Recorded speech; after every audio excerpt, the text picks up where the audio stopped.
Some common tendencies with the ankle car have mostly to do with the lower extremity. And we'll go ahead and go back through that again, Kyle. And you're gonna notice, maybe not because I'm saying it now, he might not do it, but his toes are gonna wanna get involved. So a lot of times when we go into dorsiflexion, well, our toes will come back, and when we go into plantar flexion, our toes are gonna curl under. That's not ankle motion, that's toe motion. So that's a compensation because we don't have that disassociation or that control there. Now go ahead and go through your whole car again. And so what I'm looking for now is I'm seeing his knee twist in a little. That's actually hip rotation. That's coming from his entire leg because his knee locked out. Good, back out here. So there might be a little bit of, again, there might be a little bit of external rotation out here. Good, and then if I see, maybe if the knee's not locked out all the way, go ahead and bend your knee a little bit, and now go through the car. I might actually get tibial rotation here in relation to the femur because he's not fixed. We want the entire leg fixed, the knee's fully extended. That gives us an accurate representation.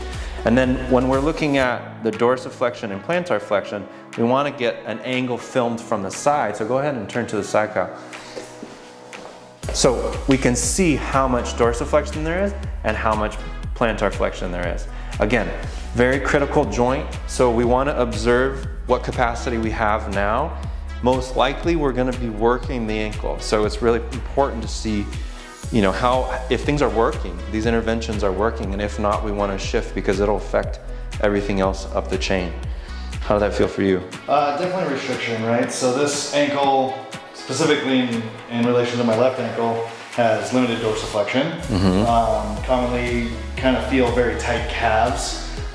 Would definitely feel when I'm squatting maybe more hip restriction as I get into the bottom of a squat, which then kind of makes you go into that little bit more extension. Absolutely. Right? So it kind of does work its way all the way up. This is definitely an area that I always try and mobilize with either some traction with a band, soft tissue work, that kind of stuff, specifically before those types of lifts for myself.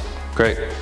Yeah, mobile ankles are definitely going to contribute to better dynamic movement, whether you're doing something that's endurance-based or something that's strength-based or power-based. It's just essential for human movement.